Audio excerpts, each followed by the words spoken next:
मैं दिल्ली का रुख कर रही हूं। पल्लवी, आपके पास आते हुए किस तरह आज मॉक ड्रिल चल रहा है, कितने तैयार हम नजर आ रहे हैं पल्लवी इस कोविड से लड़ने के लिए?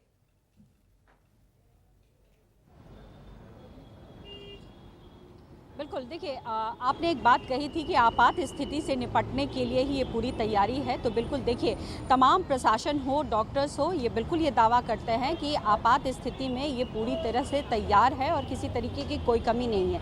लेकिन मॉक ड्रिल इसीलिए किया जाता है कि जब आपात स्थिति आए तो सच्चाई का पता लग सके कि आखिर आप कितने तैयार थे।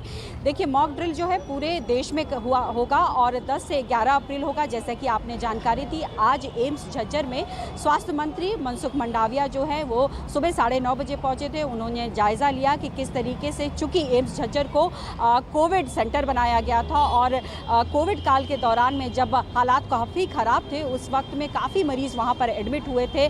तो वहां का हालात देखने के लिए वो गए हुए हैं कि क्या कोई इक्विपमेंट्स में कमी है, दवाइयों में कमी है, बेड्स को लेकर कमी है, क्योंकि जिस तरीके से केसेस में इजाफा हो रहा है पूजा, तो देखा जाए तो ये चिंता का विषय है। लेकिन डरने की ज़रूरत इसलिए नहीं है क्योंकि हॉस्पिटलाइजेशन इस वक्त जो है वो ना के बराबर है। बेशक आंकड़े बढ़ रहे हैं और खासकर दिल्ली की बात की जाए तो बीते 24 घंटों में 700 से ज़्यादा मामले आए हैं और 4 डेथ भी हुई हैं। लेकिन 4 डेथ में 3 डेथ की वजह जो है कुछ और है।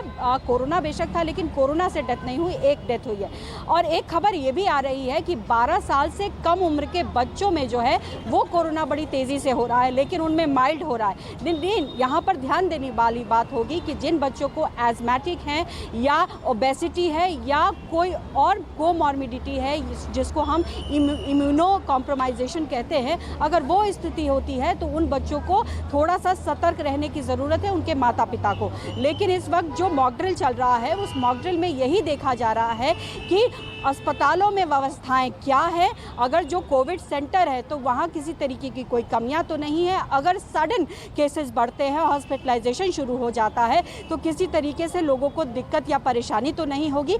लेकिन आपको बताएं कि चूंकि ये 2 दिन का मौका है, तो दिल्ली में फिलहाल कुछ ही जगहों पर ये हो रहा है, लेकिन प्राइवेट अस्पतालों को भी ये ताकीद की गई है कि वो भी अपने अस्पतालों की जानकारी और मॉक ड्रिल कर ये पता लगाएं कि आप अपने आप में कितने तैयार हैं। और अगर केसेस बढ़े तो प्राइवेट अस्पताल को भी जब सहयोग करना होता है तो वो किसी तरीके से कमी ना छोड़े। तो कुल मिलाकर अभी जो स्थिति है वो ये ज़रूर है कि केसेस में इजाफा हो रहा है, लेकिन इस वक्त डरावनी स्थिति नहीं है। कोरोना को लेकर तमाम जानकार ये कह रहे हैं कि जो नया वेरिएंट है XBB.1.16, जो कि ओमिक्रॉन का सब वेरिएंट है, ये जो है बहुत तेज़ी से फैलता है, लेकिन इसकी फैटिलिटी रेट जो है वो अभी ज़्यादा नहीं दिखाई पड़ रही है। लेकिन ज़रूरी यहाँ पर ये हो जाता है कि जो लोग पहले से कोमॉर्बिड है, यानी कि पहले से ही किसी बीमारी, गंभीर बीमारी से ग्रसित हो या हाई डायबिटीज़ हो, BP हो, इन लोगों को थोड़ा सतर्क रहने की ज़रूरत है। इसलिए कहा जा रहा है कि कोविड प्रोटोकॉल को फॉलो करिए,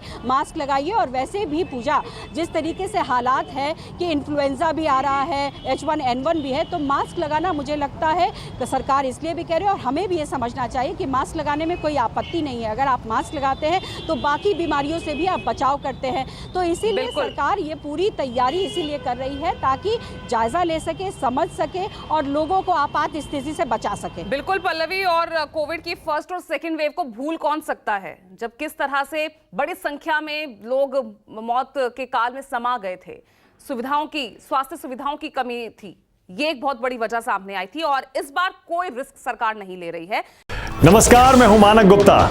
अगर आपको हमारा ये वीडियो पसंद आया हो तो इसे लाइक और शेयर जरूर करें और हां, हमें सब्सक्राइब और फॉलो करना ना भूलें ताकि आप देश और दुनिया की कोई खबर मिस ना करें। तो जुड़े रहिए हमारे साथ और देखते रहिए News 24।